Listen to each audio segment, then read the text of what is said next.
My name is Mark O'Donnell, and I'm a consultant vascular and endovascular surgeon at the Belfast Health and Social Care Trust.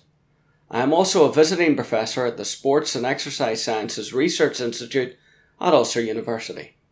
Thank you for joining me in this presentation today, where we will discuss venous disease of the lower extremity, including patients who suffer from varicose veins, venous ulceration, and deep venous thrombosis.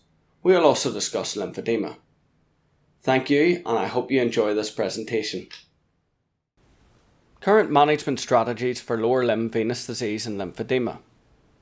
Today we're going to discuss how patients present with varicose veins, varicose ulceration, deep venous thrombosis, and lymphedema. For each of these conditions we'll talk about appropriate investigations and definitive treatment plans. If we look at varicose veins, they're defined as dilated, larger than normal, superficial, close to the surface, tortuous or bendy veins, classically affecting the lower extremities. When patients have normal veins, this allows blood flow to proceed in a single channel from the lower extremities up through to the heart. However, in varicose veins, you get elongation or disease of the vessel wall within the vein, and this can affect the valves, and this then causes backflow or two-way flow, leading to enlargement of the veins. Varicose veins are very frequent. They affect between 1/4 and nearly half of the population. They're increased in Western countries, and the prevalence is similar between genders. Skin changes occur in 5 to 10%, and approximately 1% can have ulceration. Varicose veins affecting the lower extremities, which are clearly visible, are often called truncal veins, and they do appear to be more predominant in males.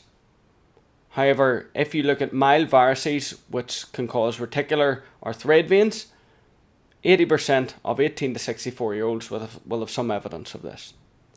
Varicose veins increase with age and can affect over 50% of patients between 55 and 64 years of age. When we look at why varicose veins actually occur, well, they're due to a weakness in the wall of the superficial vein. This causes stretching, and this stretching affects the one-way valves inside the veins themselves. Backflow within these veins causes blood to stagnate, and that stagnation of blood flow can also affect the skin quality and the tissues in the lower extremities.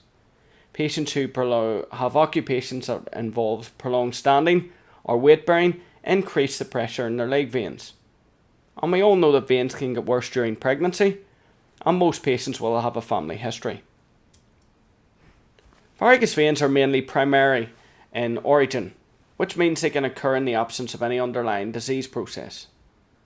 Patients at risk include after pregnancies, if you have a raised body mass index, and as we stated previously, standing for prolonged periods of time, or even straining at bowel motion habits alterations.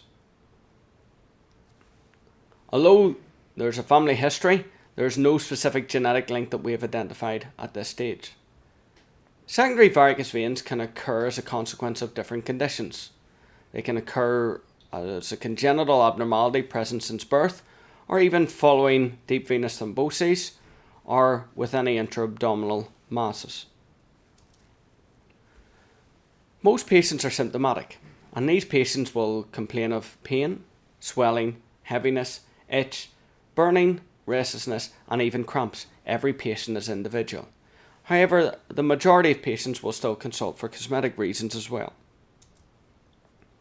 Things that would cause me a lot of concern as a vascular surgeon is risk of future tissue ulceration. And those patients may have thrombophlebitis, which is an inflammation process.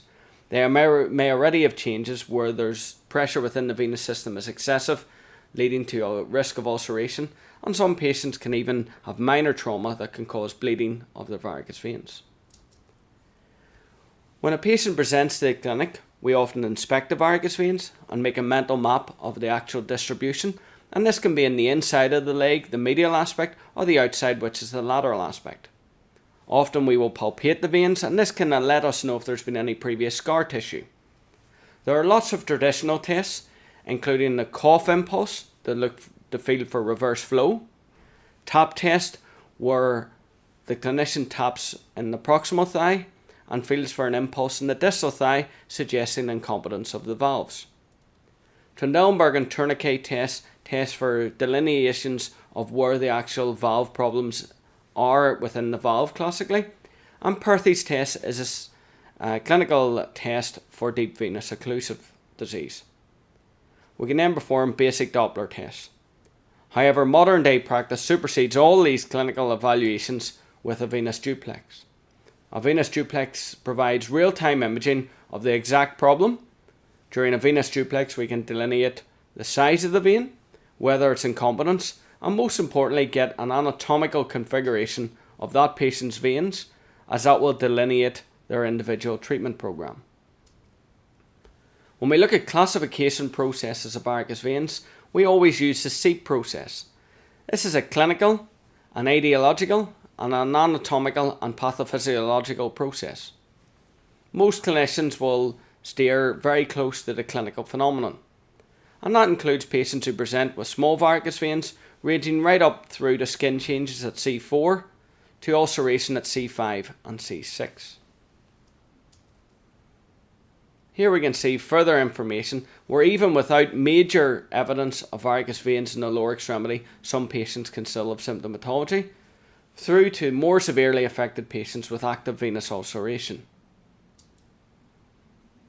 It's important for the clinician to delineate the exact anatomy of the patient's varicose veins. If we look at the greats venous distribution, this is present on the medial or inside aspect of the lower extremity, and that drains to the femoral vein in the groin. The smaller and less frequently affected system is the small saphenous vein, which drains the popliteal vein in the back of the knee, and this is present more on the outside of the calf towards the outside of the ankle bone, the lateral malleolus. The majority of patients will have varicose veins originating from the great saphenous vein on the medial aspect of the thigh and calf.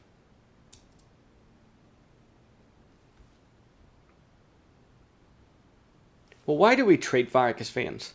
Well, the National Institute for Health and Care Excellence, NICE, states that we should treat varicose veins if patients are symptomatic, if they get lower limb skin changes, or whether they've had thrombosis or thickening or inflammation in the veins, or even any evidence whatsoever of venous ulceration.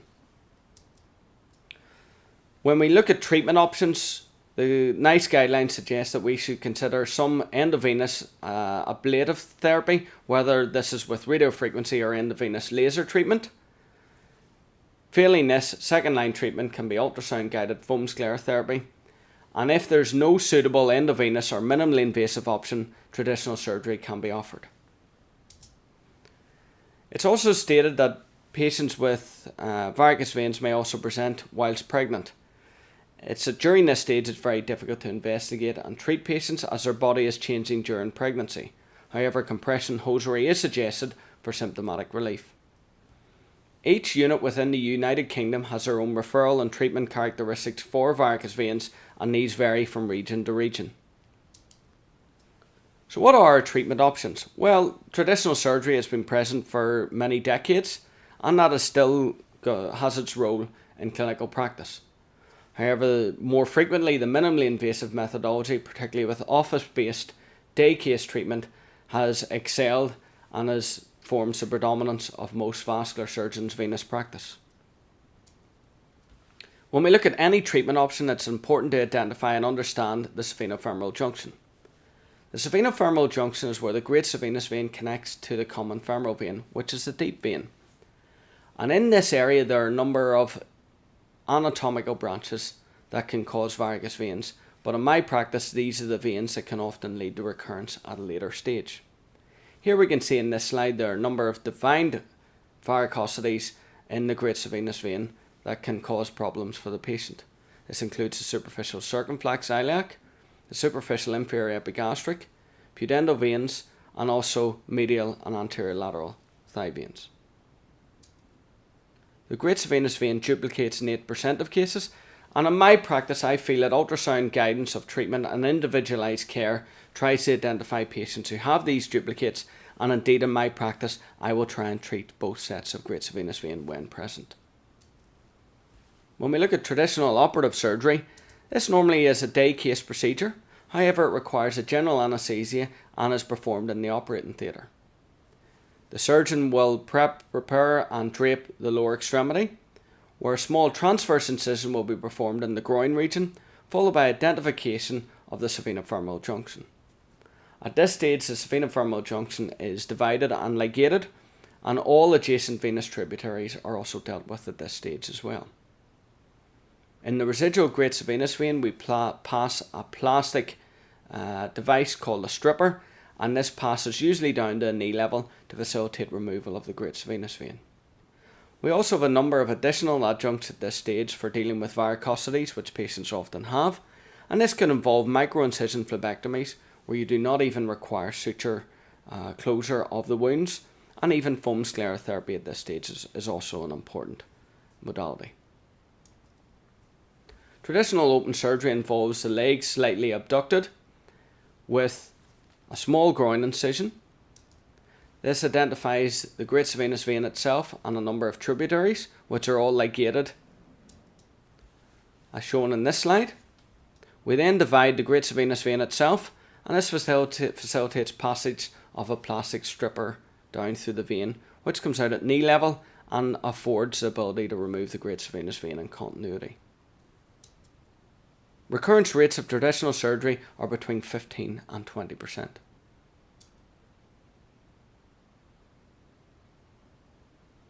There are a large number of minimally invasive endovenous therapeutic strategies. Here are the most frequently adopted strategies in this slide, and we'll just progress through these. Radiofrequency ablation is the treatment of choice in my practice, but there are variances from each unit. I use the Covidian Medtronic system, which affords 7 centimeters of treatment per radiofrequency cycle. Laser endovenous treatment is also suitable. However, I find that specialised equipment requirements are often lacking in certain units, and this also requires specialised rooms which are protected due to the laser itself. However, outcomes are equivocal. Mechanical endovenous ablation using the Clarivane device. This involves a rotational element at the distal aspect of the device and also injection of vein sclerosant. The advantage of this technique is that it does not require local anaesthetic tumescence during the procedure. However, the device itself can stick, and this can be uncomfortable for the patient itself. Modern technology using glue is evolving, and indeed Medtronic have developed a VenaSeal technique where a small catheter is placed within the great venous vein and glue is applied at different levels, which causes the vein to eventually close over, stick closed, and then this reduces backfilling of the vein. This again comes with the advantage where local anaesthetic tumescence is not required. Cryotherapy is a particularly popular technique used for a lot of cosmetic processes in the United States. However, for varicose veins, we do not really have any cryotherapeutic techniques that we have at our disposal at this stage. However, this may change over time. As previously discussed, there are a number of varicosity adjuncts that we have. We have traditional phlebectomy, which involves a microincision, followed by passage of a specialised Osh hook, which hooks onto the vein, and then we're able to remove the vein through these small, tiny incisions. This is an exceptionally good technique in patients who have quite significant varicose veins. Injective sclerotherapy is a modern endovenous technique where plain sclerosant can be used, or in this side we can see the preparation of foam sclerotherapy using the Tessari technique. And this allows 1 ml of sclerosant to be mixed with 3 ml of air or carbon dioxide to create a mixture of 4:1. We then access the varicose vein with either a butterfly needle or a small sheath, and this facilitates passage of the sclerosant foam, and this is usually performed under ultrasound guidance.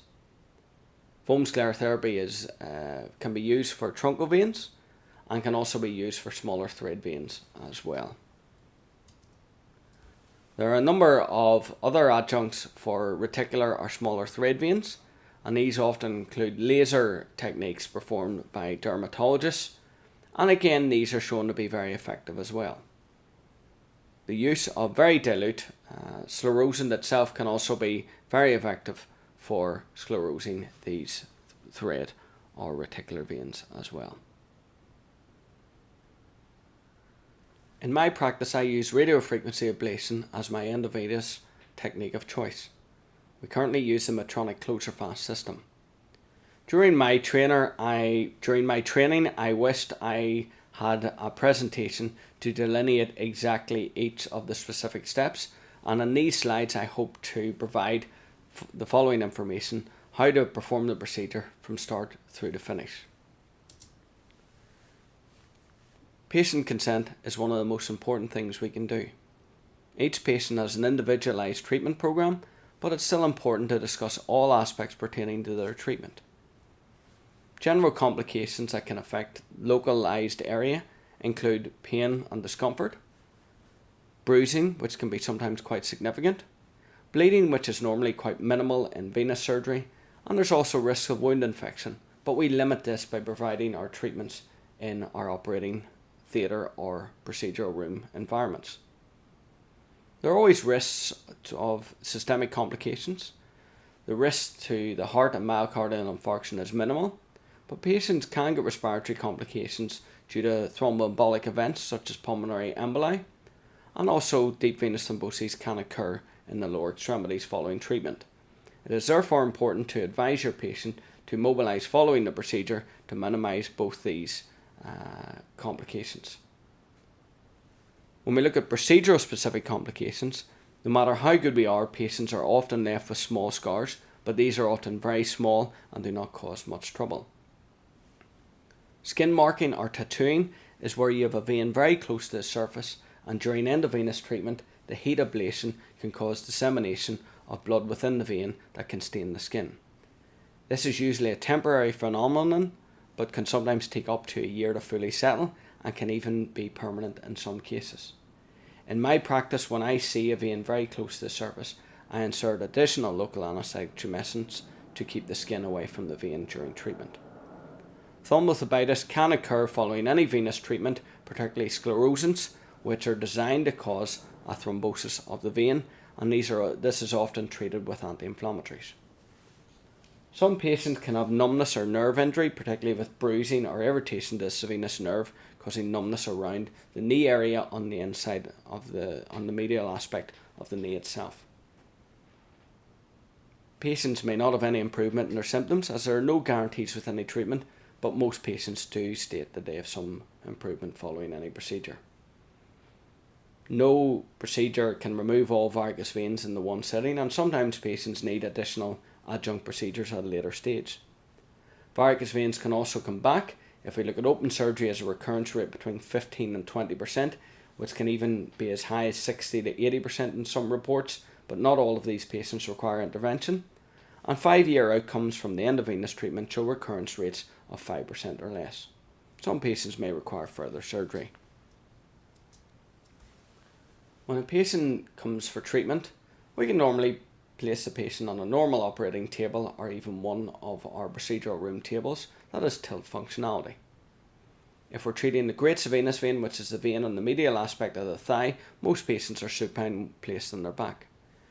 When we're trying to treat the short venous vein, which is in the lateral aspect of their calf, most patients are placed prone, which is on their abdomen. There's no need for a vein board for endovenous treatment, but vein boards are sometimes still required for operative surgery.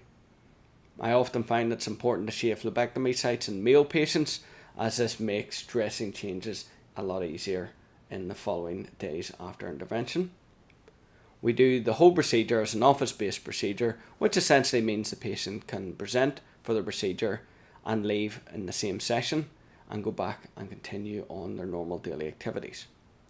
We use 1% plain lidocaine for the initial access needle insertion, and plain lidocaine is very quick and very effective, but it does sting just on the initial insertion. We then use 20 ml of 1% plain lidocaine and 500 ml of normal saline for a local anaesthetic tumescence around the great venous vein to facilitate painless radiofrequency ablation. A 7 cm catheter is utilised during the procedure unless specifically advised, and generally the smaller catheter is only required for perforator sites. When we look at the radiofrequency ablation procedure itself, the first thing I do after preparing the lower extremity in aseptic fashion is I re-scan the vein while the patient's on the operating table. I want to know how the great venous vein is, how straight the great venous vein is, and most importantly, I want to know exactly where I can access the great venous vein with success, and I also try and treat as long a segment as possible. If the vein is small at this stage, the operating table can be tilted where the patient has their head up and legs down, and this increases venous filling and therefore makes identification of the great venous vein and subsequent access easier. In this slide we can see the great venous vein within the perivenous fascial sheath, and some people refer this as an Egyptian eye morphology from old style movies. Where I feel I'm going to access the great venous vein, I insert 1 to 2 mils of plain 1% lidocaine to this area, and I try and have a field of local anaesthetic of approximately 2 to 3 centimeter stump. Lidocaine is, as I've stated before, very effective and quick. However, it can sting on administration for a few seconds. At this stage, I have the ultrasound probe very steady, and you can see that I'm accessing the great venous vein with a 19 gauge needle, and it's important to realise that you want to have a steady hand for this, and you can see my little finger resting against the patient's limb to ensure that I have a smooth insertion process. Once I've gained access to the great venous vein, I can see this clearly under ultrasound guidance in this slide. Once I've access, I look for free flowing of venous blood through the needle, and occasionally I aspirate this just to ensure that there's good flow, therefore suggesting that I'm definitely within the main vein lumen. An 035 small guide wire is then passed into the great venous vein, and the 19 gauge needle is then exchanged for 7 French sheath, and at this stage I advise the patient that they may feel some slight pressure. The sheath placement in the great venous vein is further checked with ultrasound at this stage to ensure that we're definitely within the main great venous vein. Once I've accessed the vein, I advise my nursing team to prepare the radiofrequency catheter, which is flushed with saline.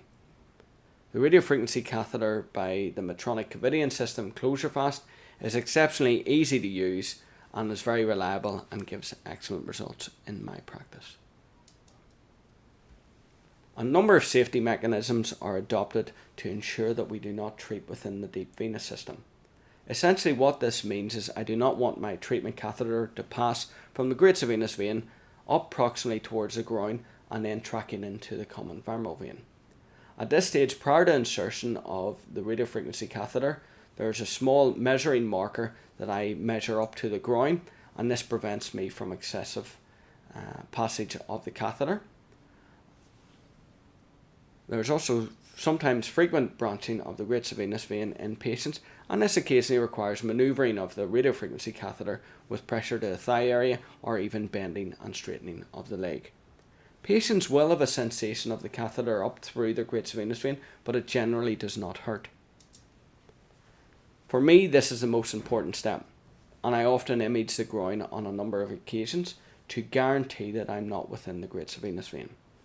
In my practice, I've adopted North American practice, particularly from the Florida region, where research from a number of prestigious vein units have suggested that venous thrombosis complications after radiofrequency ablation are reduced if the radiofrequency catheter is placed 2 to 2.5 centimeters distal to the saphenofemoral junction.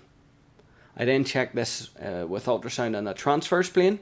In this side, we can see no evidence of any foreign body within the great venous vein as it tracks from the fascial area towards the great venous vein, which is often referred to as Mickey Mouse's ears in the bottom right of the ultrasound picture here, with the common femoral vein and femoral artery. I then pass our radiofrequency catheter in and out a number of times to ensure that I'm not too deep within. And I also double check this in longitudinal plane.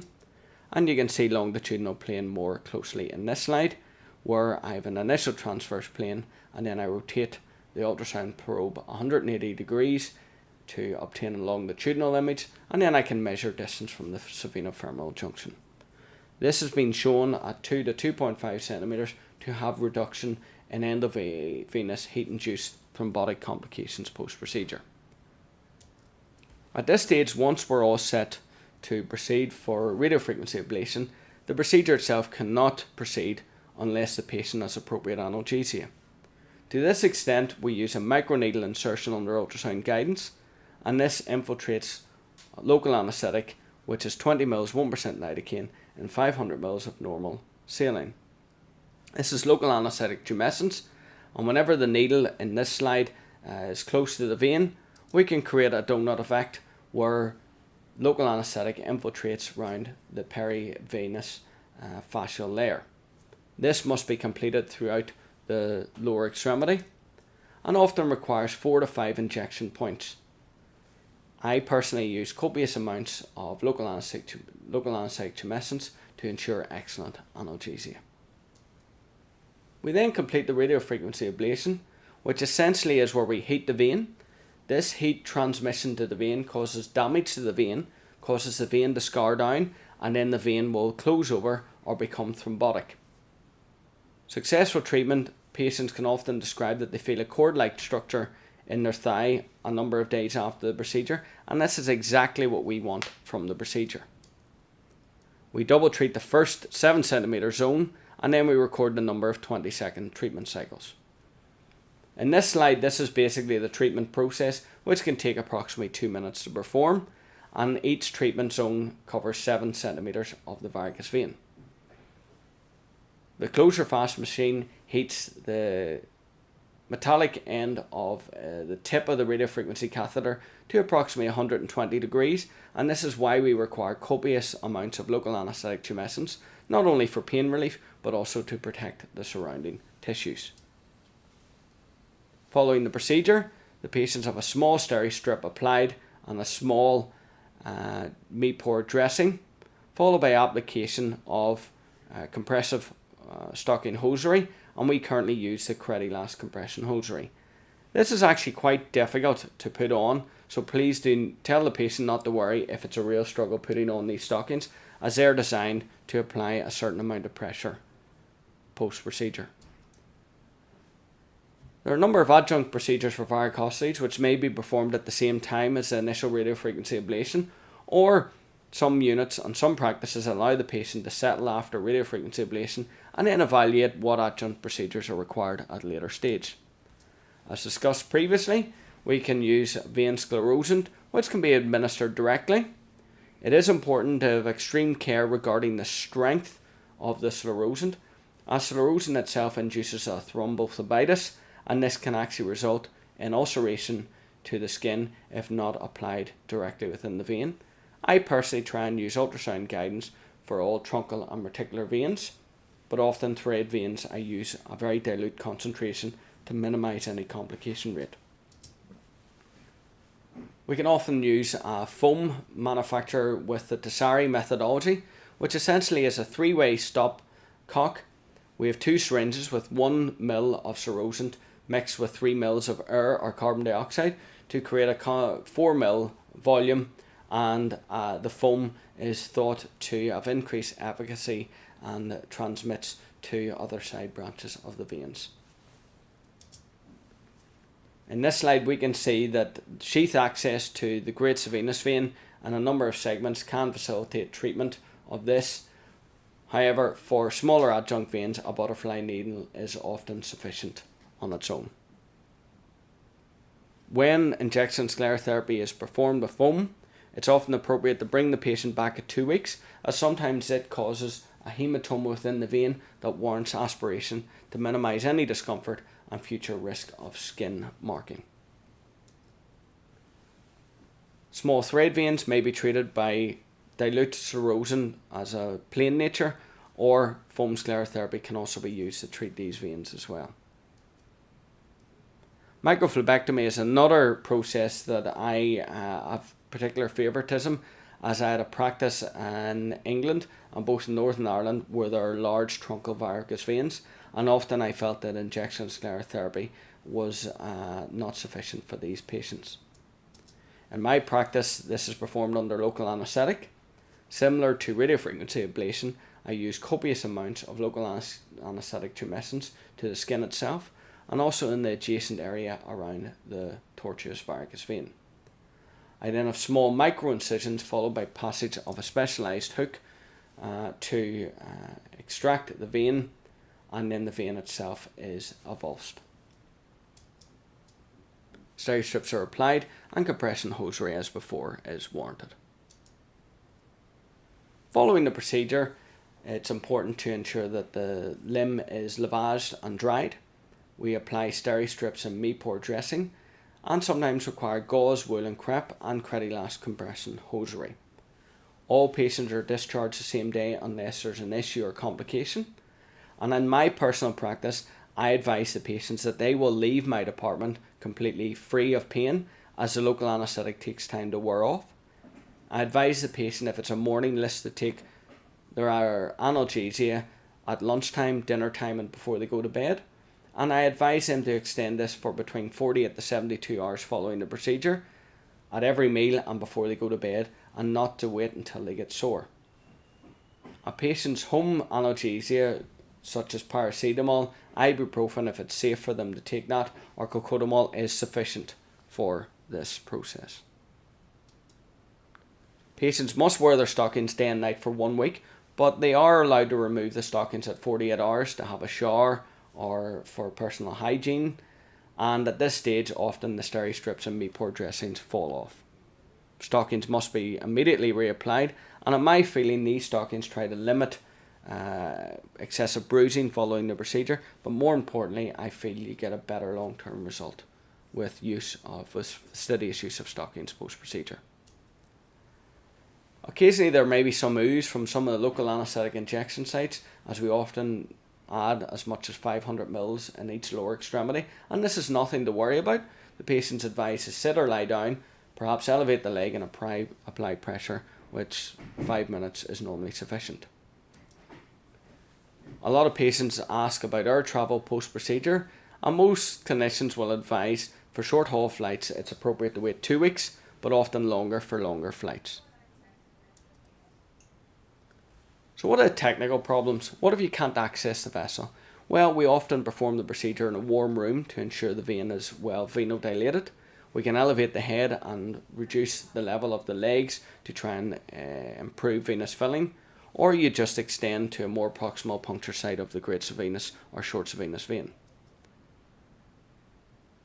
So what happens when we get a problem with endovenous methodology? What happens when we can't access the vessel? Well, we normally perform the procedure in a warm room. This encourages venodilation. We can elevate the head and lower the level of the legs to improve venous filling. And we can go to a more proximal puncture site in the great venous vein. Occasionally you cannot progress the wire or endovenous catheter, and this can be manoeuvred with massaging the thigh area or even bending and straightening the lower limb, and the catheters do normally pass in the majority of cases. However, if you have a painful procedure during radiofrequency ablation, you must stop the radiofrequency treatment immediately and add more local anaesthetic tumescence, and this normally only takes a few minutes to perform. As with any procedure, regardless of minimal invasive nature, there are complications. Some patients can bleed post-procedure, but this isn't normally something that I've identified significantly in my practice following radiofrequency ablation. I've had a few cases of patients who have bled following the procedure, and this is often related to patients with large truncal varicosities that have had microphlebectomies. Some patients can have thrombophlebitis, which is inflammation within the vein itself.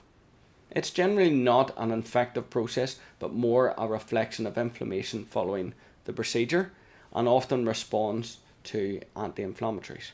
However, if there's any evidence where the patient feels unwell, has a high temperature or shivering, then sometimes a short course of antibiotics is warranted. Antibiotics are also appropriate if there's any severe swelling or erythema consistent with a cellulitis. Modern day complications have now reported a recognised phenomenon following endovenous treatment called endovenous heat-induced thrombosis (EHIT). EHIT is theoretically where the great venous vein thromboses, and sometimes the tongue of thrombus can extend towards the saphenofemoral junction and can pass into the common femoral vein itself to a limited degree, to 50%, or even resulting in complete occlusion.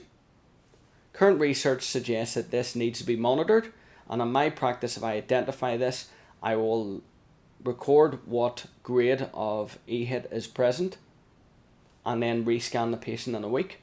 If there is any evidence of near occlusion or complete occlusion, I will treat as for a DVT and will commence a course of enoxaparin at this stage. Venous ulcers are the scourge of the NHS. What I mean by this is that patients will tell you if they have a venous ulcer, they are very painful, they're very difficult to manage, they require a lot of dressings which are very painful, and a lot of patients will have venous ulcers for many years. I certainly have known patients that have venous ulcers for more than 30 years, which is really a dreadful experience for the patient. When we look at clinical classification of varicose veins, we can see that venous ulcers are really at clinical C5 and C6, and these are patients who have healed ulceration or active ulceration, and these patients to me are high risk in my practice and warrant aggressive intervention. When we look at treatment algorithms, we identify the patient with a suspected venous leg ulcer. We then perform a combination of both evaluation of the arteries with angiobreaker pressures indices and also confirmation of their venous anatomy with a venous duplex. We then make a diagnosis of whether or not this is predominantly a vein-related issue, an arterial-related issue, or whether it's a combination of both, which is very frequent. If this is a pure venous ulcer, we're really thinking about compressive therapy, maintaining normalization of the skin and skin protection, and then following venous evaluation whether endovenous or traditional surgical methodology are required to reduce pressure on the vein system. If this is predominantly an arterial ulcer, then this requires no venous intervention and would warrant full arterial evaluation and referral to a vascular specialist. We often identify a significant mixed component where there's some disease to the arteries and some element of venous incompetence, and this often requires specialist input for confidence until a treatment plan is delineated, and if we can show that the treatment plan works, we can then discharge the patient back to the community. But most patients require an element of compression, and if this is applied under supervision after identification of arterial pressures in the lower extremity, this can still work very well. So essentially, we want to look after the ulcer. We want to cleanse the wound and provide tissue sampling. Wound swabs aren't really recommended, and we do try and get solid samples off for microbiological analysis. It is important that we've dressing to continue and regular evaluation both in the community and within the specialist hospital environment are warranted. As discussed previous, it's important to have a full venous evaluation with a duplex and then delineate intervention as required, where intervention should be aggressive and urgent. In my practice, I often have an arterial assessment as well, so at least I know if it's normal, I don't need to worry about the patient's arterial supply. Regardless of where the patient's ulcer takes him, whether it's chronic dressings or whether you get the ulcer to heal, all patients will require chronic compression therapy on a lifelong basis. This may not require dressings by the district nursing or hospital nursing teams, but can be compression hosiery itself. So if we look at this slide, we can see that there's initial healthy blood flow, followed by leakiness within both the superficial and deep valves, which increases hydrostatic pressure, leading to swelling and leaching of blood within the venous system that causes discoloration, and then this leads to damage to the skin tissues themselves and subsequent ulceration. Compression therapy for venous ulceration is really an important mainstay of treatment. Compression therapy requires a graduated increase in compressive forces, where maximal force is applied at the toes and foot extending gradually up towards the calf and thigh. There are a number of different gradings of compression therapy which I will show on a subsequent slide, and in severe cases multi-layer compression bandaging can increase the compression with numerous different layers ranging from base dressings to wool and crepe to additional elasticated layers applied in single or double layers. It's also important to be mindful of arterial supply and absolute pressures within the lower extremity in the artery, and anchobrachial pressure indices do delineate how aggressive we can be with compression of the patient's lower extremity. So here we can see, similar to the previous slide, that if you've no compression, you really just get stagnation of blood, you get increased swelling and edema, you get leaching of blood out through the tissues that causes a dark, leathery pigmentation called lipodermalsclerosis, and this can then predispose the patient to tissue loss and ulceration. If you apply compression therapy, you do try and counteract the defects within the patient's venous system. So compression hosiery that we would normally use is traditionally class 2 compression, and that's normally at 18 to 24 millimeters of mercury, and that's for moderate varicose veins and mild edema. However, as stated before, there are significant increased pressure requirements for severe varicose veins and patients with severe ulceration and also lymphedema. When we look at different compression products, in my experience, you are very reliant on your specialist nurses who are excellent, and also our tissue viability nursing team who are very adept at delineating individual dressing compression plans for each patient to counteract sepsis in the skin, volume of discharge from the ulcer, and then how much compression the patient will tolerate. So here we can see compression therapy over a period of time where gradual reductions in ulcer circumference, which we measure in each visit, continue to improve towards ulcer healing. This patient will always have an at-risk lower extremity and they'll need to be continually reviewed, albeit not on a regular basis, by a member of the community nursing team, and they will require skin care and compression for life. So if we look at some of the important research publications for varicose veins over the last number of years, clearly the study of choice is the ESCAR study, and this assists me with my aggressive approach to patients with venous ulceration. The ESCAR study was published in Lancet in 2004, and this reviewed 500 consecutive patients from 3 centres where they were allocated to superficial venous reflux, mixed superficial and deep reflux with either compression treatment alone or in combination with superficial venous surgery. A small proportion of patients were lost to follow-up that we would expect, but what they identified is that surgical correction of a superficial venous reflux reduces the 12-month ulcer recurrence rate.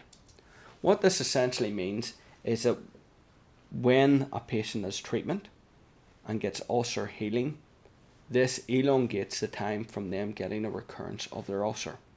However, in my clinical practice, I do feel that this does actually aid ulcer healing, and ulcer patients can still have endovenous intervention with the ulcer area addressed, and you just extend your access site to the vein, the defective vein, more proximally in the patient's lower extremity. Mr. Goals further expanded on this and confirmed significant hemodynamic benefit for legs with venous ulceration, even with coexisting deep reflux. What this effectively says to me is that even if you have someone with a deep venous problem, if they have a vein ulcer, treating their superficial system will still give them some hemodynamic benefits, and that can only help with ulcer healing. Again, when we look at the new criteria of endothermal heat-induced thrombosis, which has become more predominant following a dramatic increase in endovenous procedures, the current literature suggests that when endothermal heat-induced thrombosis occurs, it appears to be low risk for spread or dissemination to a pulmonary embolism, and it often resolves within 1 week.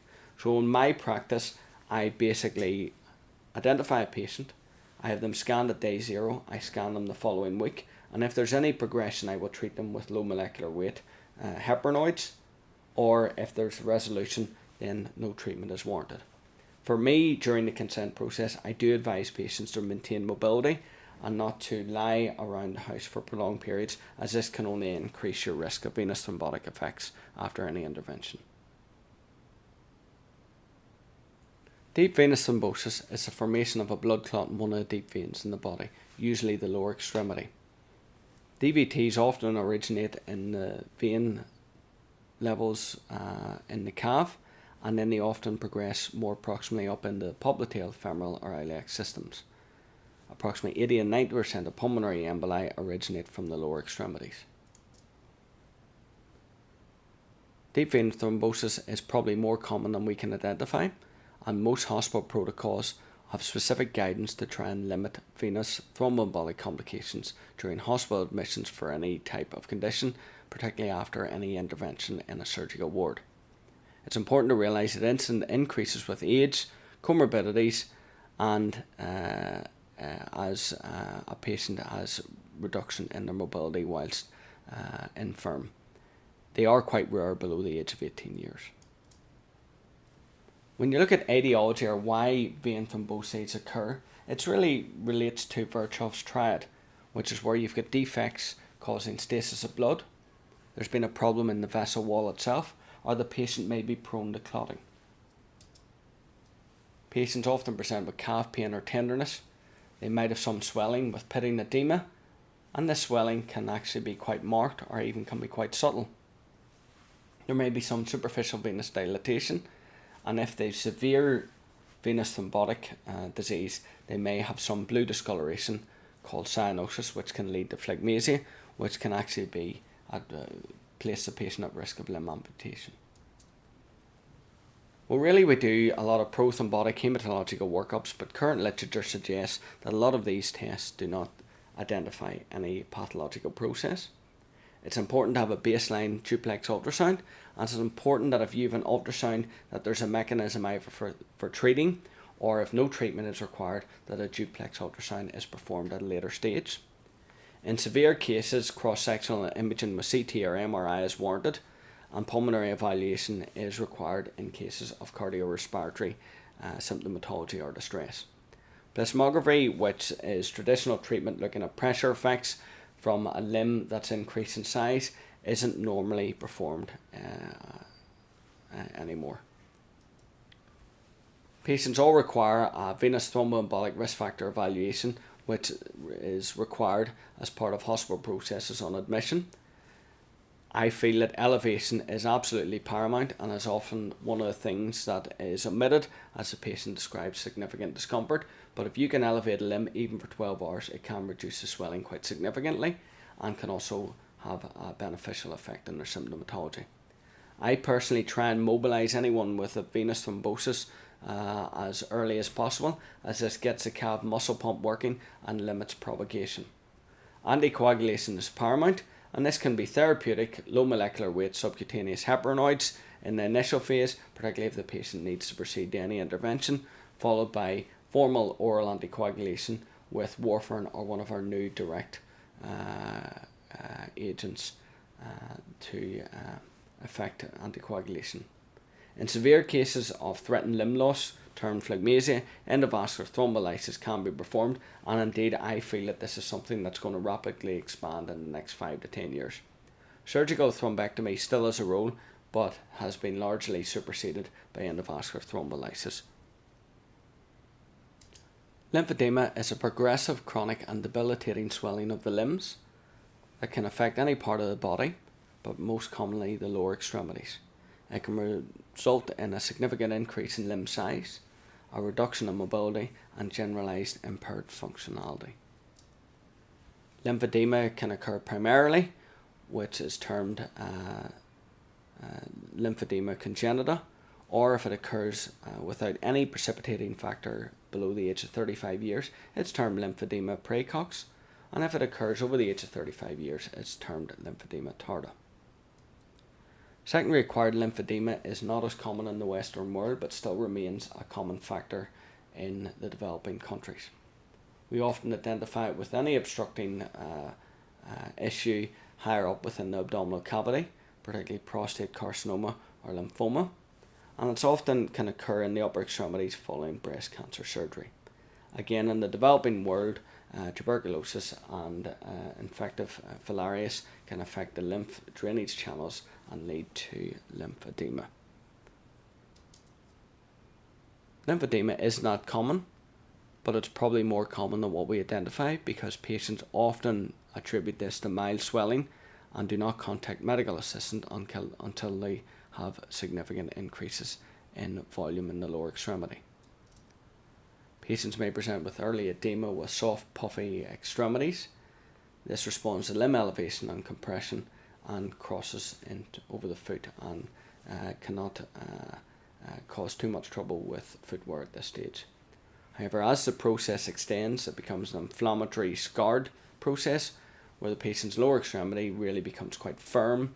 It's difficult to compress, the skin is thickened, and limb elevation and compression are less effective.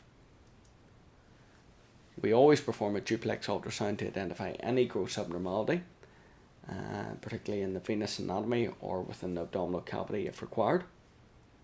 Lymphangioscintigraphy is an investigation where a small butterfly needle is injected in the web space in the feet, followed by infiltration of a radionuclide contrast agent, and then sequential imaging identifies exactly the lymph drainage stop.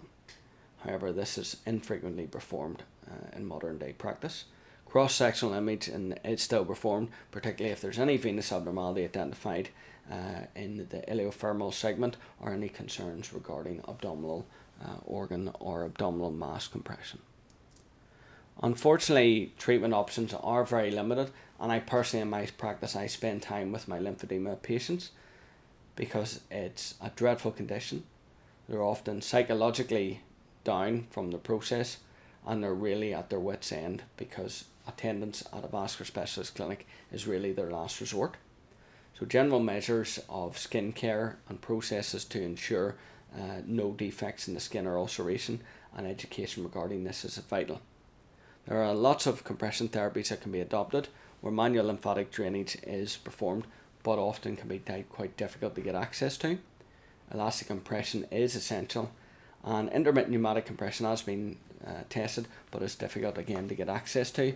And more rigid compression therapy can be adopted in certain practices.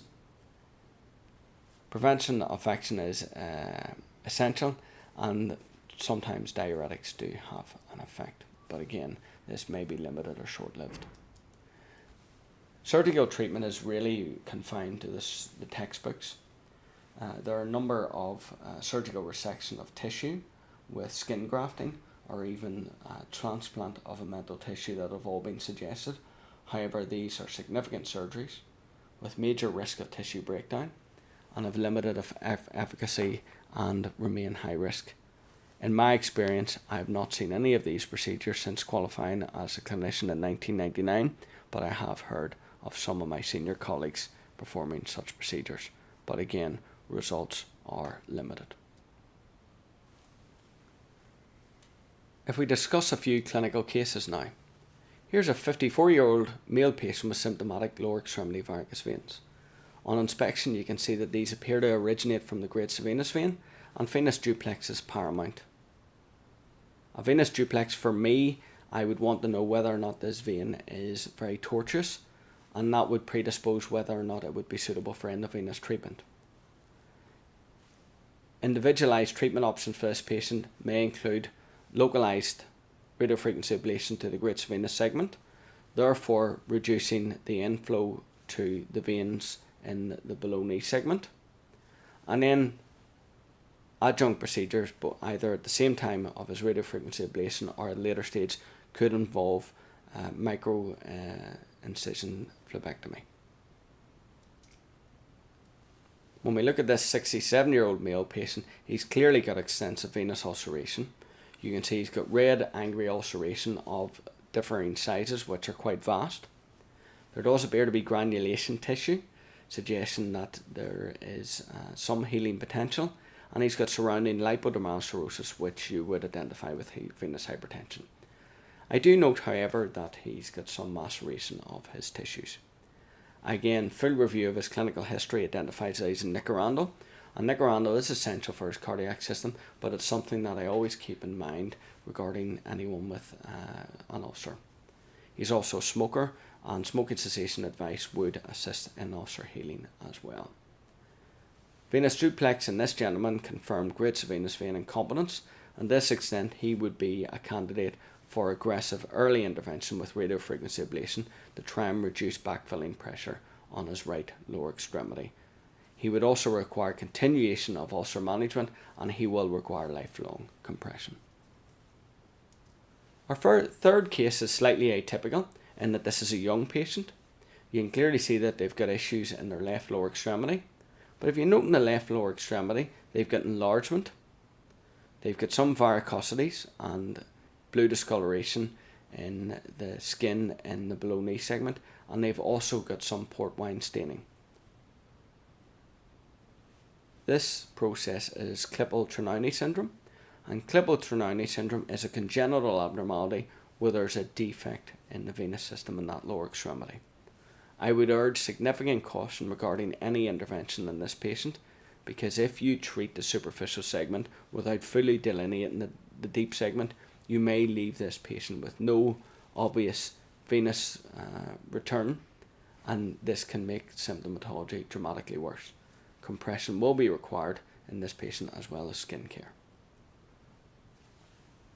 I hope you have enjoyed this presentation. This presentation has covered a number of factors pertaining to venous disease of the lower extremities, as well as a small segment in lymphedema. The most important thing in my practice is that I've delineated how I actually perform radiofrequency ablation in a stepwise fashion, and I hope this is useful for your future practice. Thank you.